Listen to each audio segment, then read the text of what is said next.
11 अगस्त 2025 की सुबह भिवानी जिले के एक छोटे से गांव से एक ऐसी कहानी शुरू हुई जिसने कुछ ही दिनों में पूरे हरियाणा ही नहीं बल्कि पूरे देश को हिला दिया।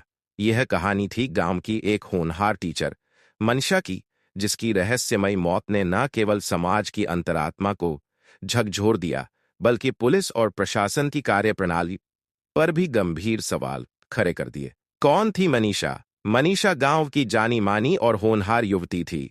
उम्र महज 24 साल, लेकिन सपने बहुत बड़े। गांव के बच्चों को पढ़ाने का शौक, पढ़ाई में तेज और परिवार को संभालने में हमेशा आगे।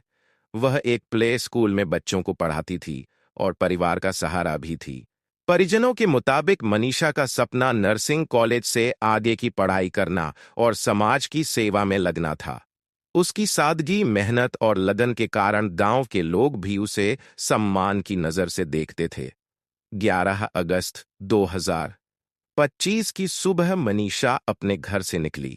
रोज की तरह पिता से कहा कि पहले प्ले स्कूल जाएगी और फिर नर्सिंग कॉलेज जाकर एडमिशन का फॉर्म ले आएगी। उसने अपने पिताजी को फोन पर बताया भी कि शाम को थोड़ी देर से लौटेगी, क्योंकि कॉलेज से फॉर्म लेकर आना है। लेकिन वह घर कभी वापस नहीं लौटी। शाम ढल गई, रात हो गई, लेकिन मनीषा का कोई अता पता नहीं था। पिता की गुहार और पुलिस का रवैया परिवार बेचैन था। रात होते ही पिता ने पुलिस थाने में गुमशुदगी की रिपोर्ट लिखवाई। पिता का कहना था, मेरी बेटी कॉलेज गई थी और अब तक नहीं लौटी। कुछ गड़बड़ है। लेकिन पुलिस का रवैया बेहद लापरवाह और संवेदनहीन था। ड्यूटी पर तैनात अधिकारियों ने कह दिया, तुम्हारी बेटी जवान है, किसी के साथ भाग गई होगी, खुद लौट आएगी। यानी शुरुआत से ही पुलिस ने मामले को हल्के में लिया और जांच में कोई गंभीरता नहीं दिखाई। 13 अगस्त खेतों में मिला शव। 2 दिन बीत गए। 13 अगस्त की सुबह गांव सिहानी के पास खेतों में लोगों ने एक अधजला, सड़ा गला शव देखा। चेहरा पहचान में नहीं आ रहा था। पुलिस को बुलाया गया।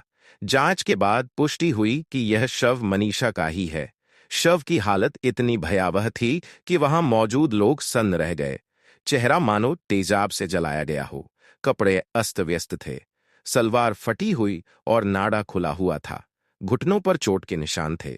शव के आसपास शराब की खाली बोतलें और गाड़ी के टायरों के निशान मिले। गांव वालों का पहला अंदेशा यही था, यह हत्या है और हत्या से पहले मनीषा के साथ दुष्कर्म किया गया है।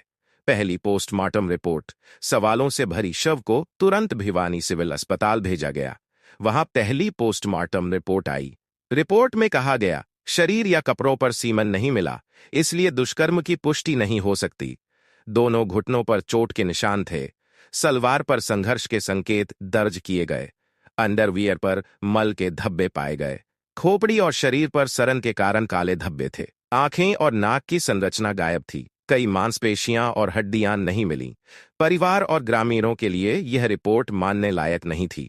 उनका सवाल था, क्या महज 2 दिन में शरीर इतनी हालत में पहुंच सकता है? आंखें, हड्डियां और अंग कहाँ गए? अगर जानवरों ने शव को नोचा था तो पंजों के निशान क्यों नहीं हैं? वहां खून या मांस के टुकड़े क्यों नहीं मिले? परिवार का आरोप तेजाब और दरिंदगी। परिजनों ने साफ आरोप लगाया कि शरीर पर तेजाब या किसी केमिकल से हमला किया गया था ताकि पहचान मिटाई जा सके। उनका कहना था कि पुलिस जानबूझकर मामले को आत्महत्या का रंग देने की कोशिश कर रही है। गांव वालों ने भी शव लेने से इनकार कर दिया।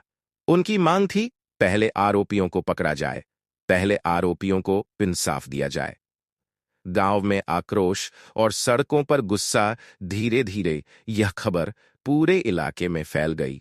सैकड़ों लोग सड़कों पर उतर आए, नारे लगे, मनीषा को इंसाफ दो। आंदोलन तेज होने लगा। पुलिस प्रशासन पर आरोप लगने लगे कि वह सच छुपा रही है। सरकार की दखल, दूसरी पोस्टमार्टम रिपोर्ट, बढ़ते दबाव और जनता के गुस्से के कारण मुख्यमंत्री ने आदेश दिया कि शव का दूसरा पोस्टमार्टम पीजीआईएमएस रोहतक में कराया जाए। दूसरी पोस्टमार्टम रिपोर्ट में नए और चौंकाने वाले निष्कर्ष सामने आए। पेट के अंदर से गर्भाशय और दोनों अंडाशय गायब थे। कई आंतरिक अंग नहीं मिले। पहली रिपोर्ट में गर्दन पर हथियार का निशान बताया गया था, लेकिन दूसरी रिपोर्ट में कहा गया कि वह निशान जानवर के काटने से बना। आंखें गल चुकी थीं, लेकिन गायब शब्द का इस्तेमाल नहीं किया गया।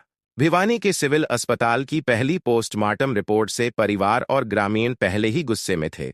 उन्हें लग रहा था कि पुलिस और डॉक्टर मिलकर मामले को दबाने की कोशिश कर रहे हैं। लेकिन जब मुख्यमंत्री के आदेश पर शव का दूसरा पोस्टमार्टम पीजीआईएमएस रोहतक में हुआ तो हालात और बिगड़ गए। दूसरी रिपोर्ट ने बढ़ाई उलझन। रोहतक मेडिकल टीम ने शव की जांच करने के बाद जो रिपोर्ट दी उसमें कई चौंकाने वाले तथ्य दर्ज थे। मृतका के गर्भाशय और अंडाशय गायब थे। आंतरिक अंग जैसे किडनी और आंतें नहीं मिली। जहां पहली रिपोर्ट में गर्दन पर तेजधार हथियार का निशान बताया गया था, वहीं दूसरी रिपोर्ट में उसे जानवर के काटने का निशान कहा गया।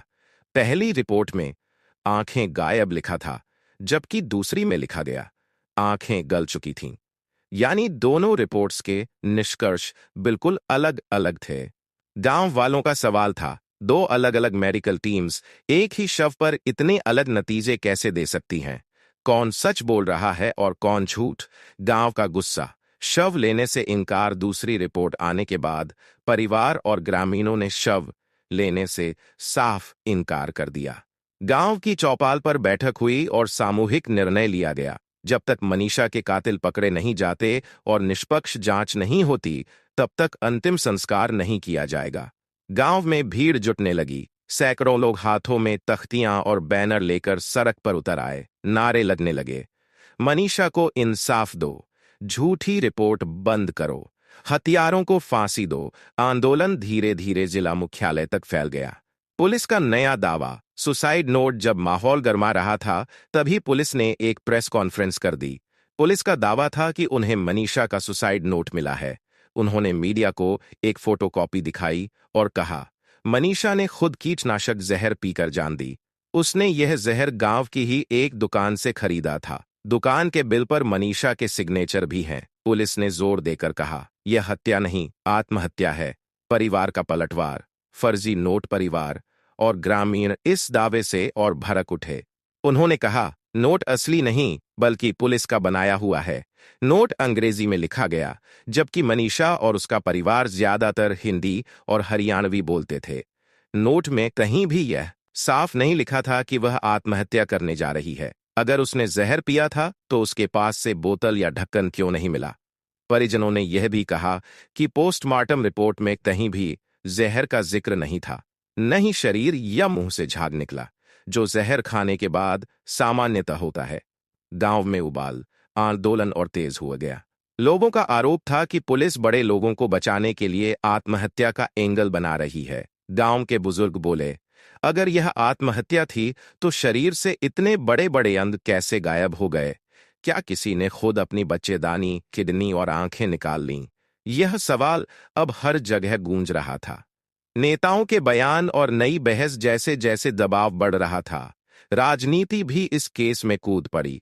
हरियाणा बीजेपी अध्यक्ष मोहन लाल बड़ोली ने बयान दिया, मनीषा के हत्यारे पकड़े जा चुके हैं। उनकी सारी जानकारी कागजों में दर्ज है, लेकिन कुछ लोग इस मामले को गलत प्रचारित कर रहे हैं। उनके इस बयान ने और सवाल खड़े कर दिए।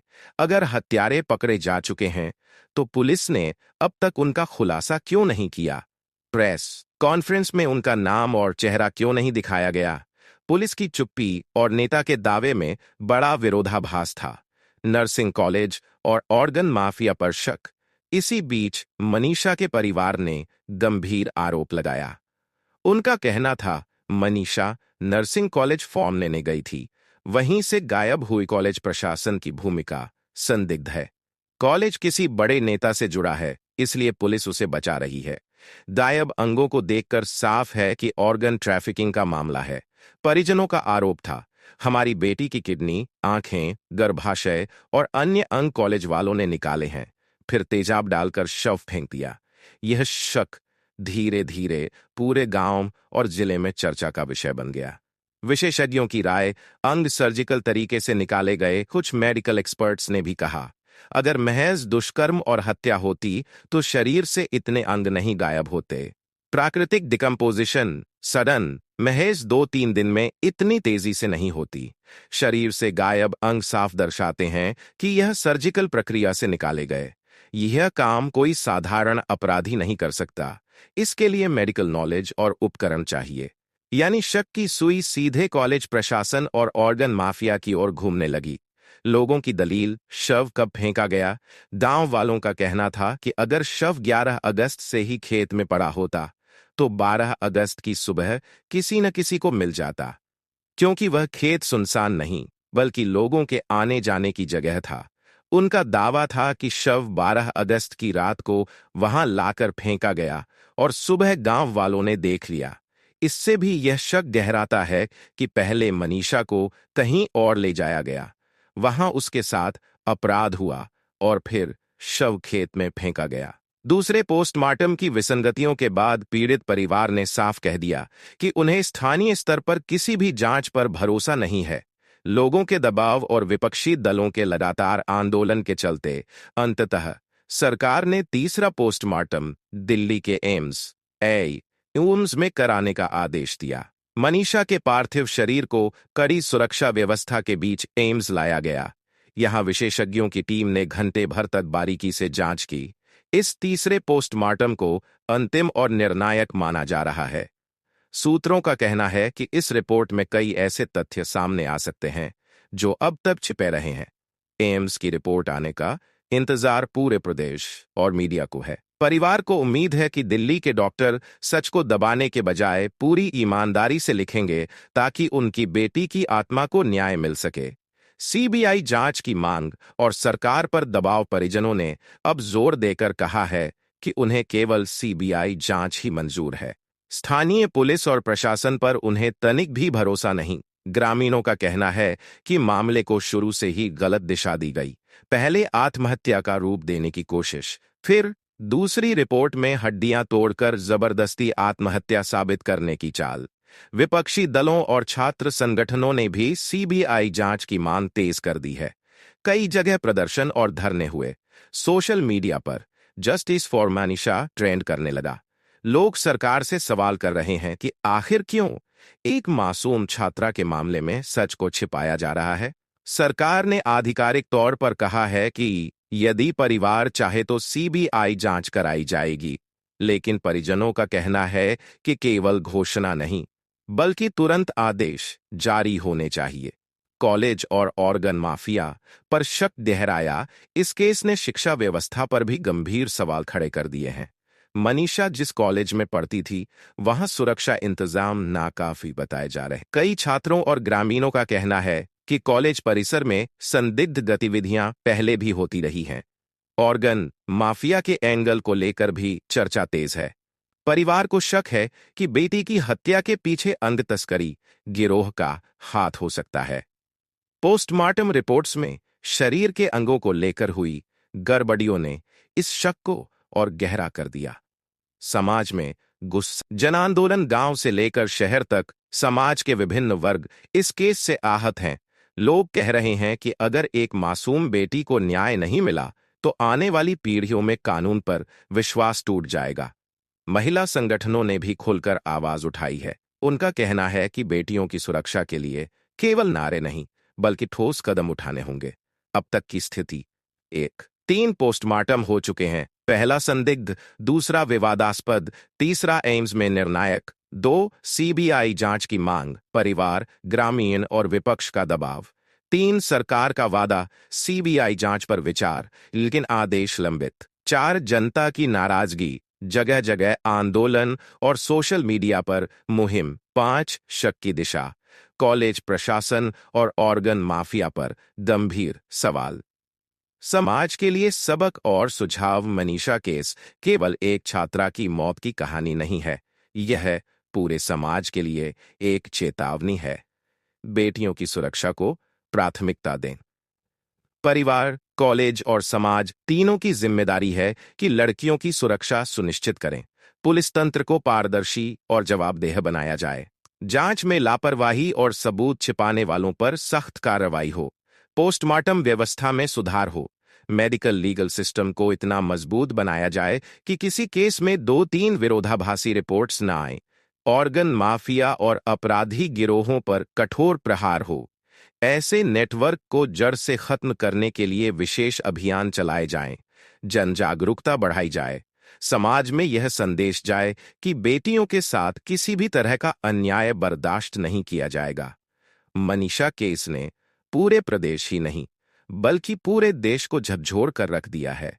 यह केवल एक परिवार की लड़ाई नहीं है, बल्कि समाज की उस जद्दोजहद की तस्वीर है जहां हर नागरिक न्याय चाहता है। आज सवाल सिर्फ इतना है, क्या सच सामने आएगा? क्या दोषियों को सजा मिलेगी? या फिर यह केस भी इतिहास के पन्नों में दब जाएगा? मनीषा की मौत हमें यही संदेश देती है कि समाज को जागना होगा, बेटियों की सुरक्षा और न्याय के लिए एकजुट होना होगा। तभी कोई और बेटी ऐसी दर्दनाक स्थिति का शिकार नहीं होगी।